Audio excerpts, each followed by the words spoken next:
माता की जय, भारत माता की जय, वंदे मातरम, वंदे मातरम, भारत। स्वतंत्रता दिवस पर सम्मानित हुए भूतपूर्व सैनिक। 79वें स्वतंत्रता दिवस के उपलक्ष्य में भूतपूर्व सैनिकों का सम्मान समारोह कार्यक्रम आयोजित किया गया। प्रेमनगर हसारी में रहने वाले नितेंद्र राय फौजी के आवास पर स्वतंत्रता दिवस पर भारतीय जनता पार्टी मंडल अध्यक्ष निर्मल कुशवाहा के नेतृत्व में भूतपूर्व सैनिकों का सम्मान समारोह कार्यक्रम आयोजित हुआ। कार्यक्रम की अध्यक्षता भाजपा के महानगर अध्यक्ष हेमंत परिहार ने की, जिसमें MLC राम तीर्थ सिंगल, पवन गौतम, जिला पंचायत अध्यक्ष अभिषेक जैन, सलिल तिवारी, हनी साहू, नितिन परिहार, अमित राय, जैन सिंह, आदर्श गुप्ता आदि मौजूद रहे।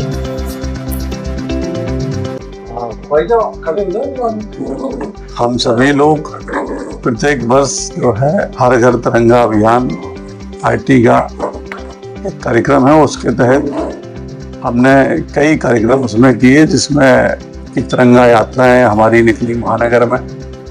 उसके बाद शहीदों के, महापुरुषों के प्रतिमाओं पर स्वच्छता अभियान कार्यक्रम, घर घर तिरंगा वितरण का कार्यक्रम।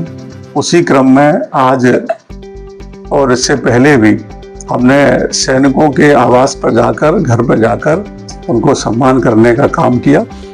इस अवसर पर हमारे MLC साहब रामतीर्थ जी और जिला पंचायत अध्यक्ष पवन जी और सभी कार्यकर्ता और भी हमारे सभी मंडलों में कार्यकर्ता जा रहे हैं सैनिकों का सम्मान करने के लिए, जिन्होंने देश के लिए कहीं ना कहीं अपना, ऐसे शहीद हमारे हुए उनको नमन कर रहे हैं, और जो उन लड़ाइयों में किसी भी रूप में शामिल हुए और उस समय सेना में रहे, उनका भी सम्मान करने का कार्य कर रहे हैं। लगभग कितने सैनिकों को सम्मानित किया? अब लगातार सम्मानित करने का कार्य चल रहा है। मुझे लगता है कि झांसी में करीब 1 सैकड़ा से ऊपर सैनिकों का सम्मान अभी तक हम लोग कर चुके हैं और भी लगातार जारी है जब तक अभियान। वो सैनिक इसमें हैं तो और भी उसमें लोग जुड़े हैं? और भी उसमें हमारे पुलिस के अधिकारी हैं कोई, तो उनको भी सम्मानित करने का कार्य कर रहे हैं हम लोग। जो देश के लिए जिन्होंने भी सेवाएं दी, उनको सम्मानित काम कर रहे हैं। नितेंद्र राय फौजी। तो ये क्या कार्यक्रम रहा आवास पे आपको? आज जो है भारतीय जनता पार्टी के जिलाध्यक्ष हेमंत परिहार जी एवं जिले की टीम, MLC साहब रामतीर्थ सिंगल जी, जिला पंचायत अध्यक्ष पवन गौतम जी के नेतृत्व में भाजपा की टीम आई थी, जो हमारे पूर्व सैनिक साथियों को सम्मानित करने हेतु हर घर तिरंगा यात्रा का जो कार्यक्रम चल रहा है, उसमें घर घर जाकर ये सभी पूर्व सैनिकों को सम्मान दे रहे हैं। लगभग कितने सेनानी इसमें मौजूद कार्यक्रम? आज के कार्यक्रम में 15-17 भूतपूर्व सैनिक हम लोग थे। क्या कहना चाहेंगे सम्मान समारोह को लेकर, और आपके निवास पर जनप्रतिनिधि में भी लोग आए, उन तक क्या?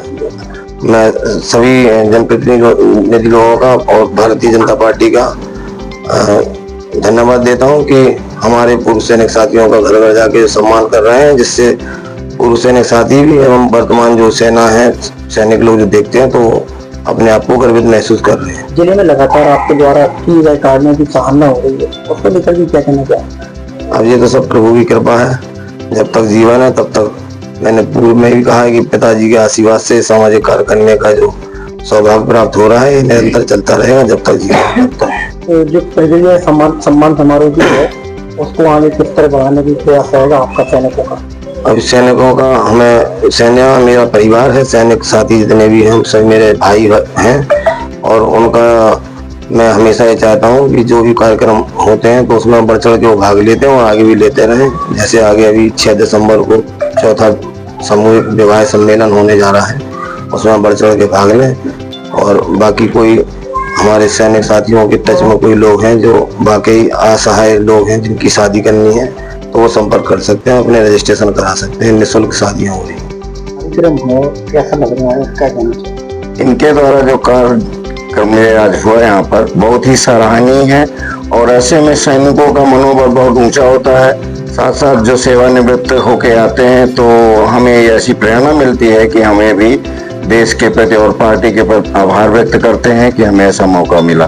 देश सेवा के साथ कहीं न कहीं सैनिक बीच में सामाजिक सेवा भी शुरू कर दी, उसको लेकर क्या कहेंगे? बहुत अच्छी चीज है जो देश सेवा के साथ हम समाज सेवा भी करते हैं कि निस्वार्थ भाव से, और एक जो आर्मी पर्सन रिटायर होके आता है बिल्कुल स्वच्छ हृदय होता है, और निस्वार्थ भाव से जो पब्लिक में आके एक तरह से और बचपन में जाके और इस उम्र में आता है, काफी मिच्योर होता है, तो सामाजिक सेवा के लिए उसका बहुत ही संकल्पित रहते हैं। तो जो भी उनको समय मिलता है हमारे द्वारा इनसे प्रेरणा मिलती रहती है, पार्टी से भी प्रेरणा मिलती रहती है, तो हम कोशिश करते हैं कि इसमें जितना भी समय हमें मिल सके उसको अग्रसर करें। नई जनरेशन तक क्या संदेश है?